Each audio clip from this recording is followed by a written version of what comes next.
Back in Umueri, Amara sat with the queen in the courtyard, braiding her hair by moonlight. I thought I would never hear the sound of a crying child again, the queen said softly. Amara looked toward the hills. They will cry again, Majesty, not from fear, but from life. Then the queen asked, and what of Chukuma? Amara's hands paused. He watches the sky every day, she whispered. He counts the smoke from our fires, but he cannot come down. Not yet, the queen nodded. Tell him, she said. We are still waiting. But in the dark corners of the forest, someone else was watching. A childless man, bitter and broken, saw the girls leaving. He saw them returning with wide bellies and bright eyes. And he whispered to the wind, they hide something from you, Ogbonna. He didn't know if the wind heard, but high in the mountains, Ogbonna turned his head. A tree creaked, and the hunt began again. In the deep belly of the mountain, Ogbonna stood beneath the tree that had been his altar for generations, but now it no longer fed him. The sacks swayed less and less. Their soft pulsing had grown dull. The bark of the tree had dried in places, cracking like old skin. Ogbonna ran his fingers along the bark. It did not respond. The roots felt cold. He lifted his blade and placed it gently against one of the hanging sacks. It did not bleed. It did not twitch. He turned to his wife, still crouched among the roots. They are hiding him. She looked up slowly. His blood moves, but not near us. Ogbonna narrowed his eyes. The people are stirring, he said. They have found their spark again. His wife said nothing, but she reached into the soil and pulled out a blackened feather, brittle, curled. He is not alone, she said. And Ogbonna whispered into the feather. A shadow peeled itself from the cave wall and slithered toward the wind. In Umueri, things had never looked so quiet, and yet hope moved under the surface like fire in dry grass. Amara walked through the village square with a bundle of herbs. Mothers watched her pass, nodding respectfully. A girl brushed her hand over her swollen belly, then smiled softly. But in the shadows of the well, a pair of eyes watched. The bitter man? He had lost everything. His wife had left him, his children never came, and he had grown twisted with jealousy. Hope tasted bitter in his mouth. Love looked like betrayal. He whispered into the air, and something answered. That night, a girl screamed. She had returned only days ago from the mountains. Her belly was already swelling, but now she screamed not from pain, but from sight. She had seen something at the edge of the trees, a shape, a figure with no face, only horns, and it was watching her. The king stood in the council hall, pacing. They are coming for him, he said. It was only a matter of time. The queen stood calmly. They don't know where he is. They will find out. Amara stepped forward, firm. Then let them come. He's not a boy anymore. But the queen looked into her eyes. They will not come for him directly. Not yet. What then? Amara asked. They will come for the village, to break the spirit, to force us to call him down. Amara clenched her fists. Then we must prepare. Far away, Chukuma sat at the mouth of the cave, his eyes tracing the shape of clouds. The winds had changed. The birds no longer sang in the morning. Even the fire seemed uneasy. He turned to his father. You feel it? Kelechi nodded. Ogbonna hungers again. Chukuma stood. Should I go down? No, Kelechi said quickly. That is what he wants. Chukuma hesitated. But if the people suffer, Kelechi placed a hand on his shoulder. They must hold the line for now. In the mountain, Ogbonna stood beneath his tree once more. He lifted the blade. The tree groaned, and then one of the sacks snapped and fell. It hit the ground with a sound like wet leather. Ogbonna smiled. He turned to the shadow beside him. Go, he said. Shake the roots of Umueri. The shadow did not walk. It glided. It did not breathe. It listened. It moved through the trees like mist in a graveyard, cold and unseen. Birds scattered when it passed. The earth it touched turned gray for a moment before returning to life. It had no face, no eyes, but it saw everything. It was Ogbonna's oldest servant, born from pain, fed by silence, sent now with one command: shake the roots. In Umueri, the wind turned sharp. Fires flickered strangely. Children clung to their mothers. Pregnant girls woke with chills on their skin as if someone had breathed across their dreams. Amara stood outside the hut, her hand gripping the small blade on her hip. Something was wrong. She had felt it all day. The trees were too still, the animals too quiet. And in the center of the village, a dog howled and would not stop. The queen came to her in the dark.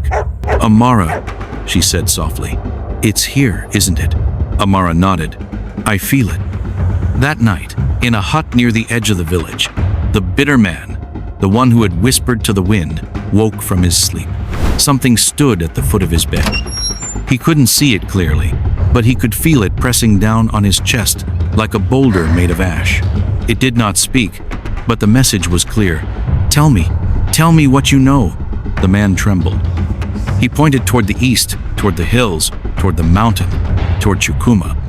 Far away, Chukuma shivered in his sleep. He dreamt of a tree screaming, not with a voice, but with its limbs. He sat up suddenly. Kelechi was already awake. "They know," Chukuma said. His father didn't answer, but his silence was enough. In Umueri, a girl named Ada stood at the river washing clothes. Her belly was round, her song was soft. She bent down to rinse a cloth, then stopped. Across the river, she saw it. The shadow watching her. She dropped the cloth and ran back to the village, screaming, "It's here! It's here!" The king rose from his bed. The elders gathered. Amara was already moving, blade in hand, and then the fire at the center of the village exploded.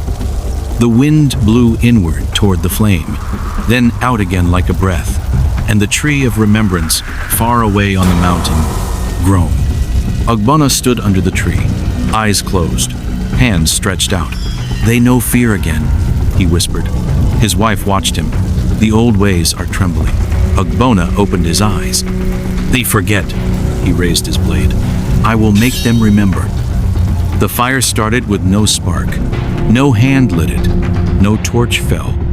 It simply rose from the sacred tree in the center of Umueri, where the elders once gathered, where the queen braided Amara's hair, where children played beside their mothers. The flames were not red. They were blue, and they moved like water. The villagers screamed as the fire danced through the huts, licking thatch and wood without burning them. Not destroying, just terrifying. The flames whispered, "Where is the boy?" Amara stood in the square, shielding a pregnant girl behind her. The wind blew hard. Ashes swirled in her face. From the smoke, a figure stepped forward. The shadow. It had no feet, but left prints. It had no face but stared. Around it, the air cracked and wept. Amara stepped forward. "This is not your ground," she said. The shadow didn't answer. Instead, it reached toward one of the girls. Amara's blade was out before the hand could fall. With a scream, she sliced through it. The shadow stumbled back, the smoke around it twisting violently. "You want him!" she shouted. "Come find him!" The shadow hissed, then scattered like torn cloth in the wind. But the damage was done. At sunrise, the village was quiet. No huts were burned. No one was dead. But something had changed. The people were afraid again. The elders gathered in the king's hall. Their voices shook. "We cannot hold him off. If he attacks again, next time it will be real fire. He knows the boy exists." The king sat silently. The queen stood behind him, her hand resting on his shoulder. Amara was in the corner, arms crossed, her blade still at her side.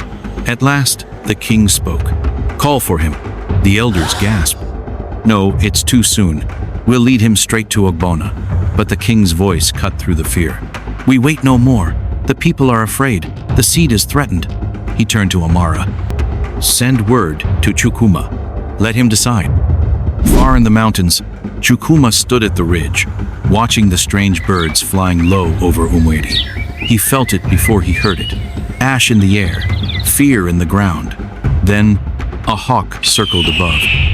Something tied to its leg. A cloth torn. Amara's cloth. He untied it, unfolded it, and read the words written in ash. "He has come. They burn again. Come if you must decide."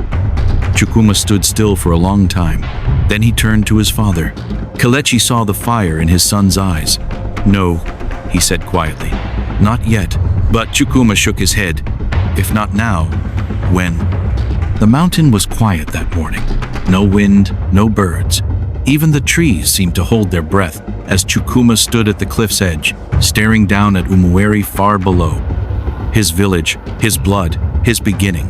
Behind him, the cave was still warm with the breath of women and children, the secret families he had helped build. Life had taken root in the mountain, but now the soil below was cracking again. Chukwuma tied the leather cord around his chest. The half symbol carved in wood hung there, pressed against his heart. He picked up his staff. He did not take a blade. Kelechi followed him to the mountain path. "You are not ready," the father said softly. Chukwuma didn't look at him. "I will never be." "Then don't go." Chukwuma finally turned. "If I do not go, they will call me legend. If I die, they will call me memory. But if I stand there, if I walk among them, they will know I am real." Kelechi's face tightened. "I should have let them take me," he whispered. Chukwuma smiled faintly. "If you had, I wouldn't be here to end it." Kelechi said, "No more." But as Chukwuma walked down the path, the old hunter wept when no one could see. The journey took 3 days. Chukwuma passed the river, where Amara once found the fire in her lungs. He passed the twisted trees, where the wind still spoke his name.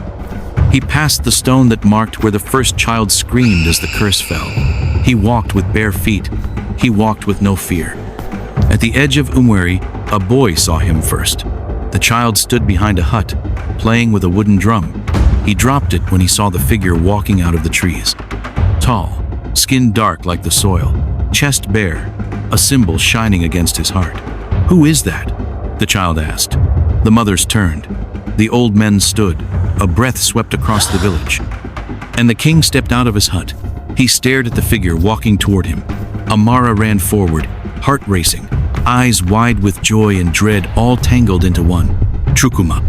He stopped in the square. Everyone watched. Then he said, loud enough for all to hear, "I am the son who was never taken." Silence. "I am the seed that lived."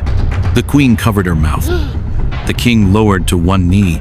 Chukwuma looked at the villagers, at the girls carrying his children, at the elders who had buried sons, at the boys who had grown into men without manhood.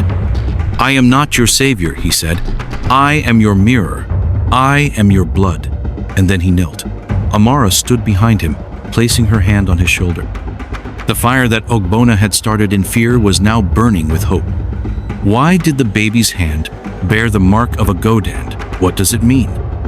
What if the only way to end the curse is to face the god on his own mountain? You won't believe how it ends. Watch out for part 4.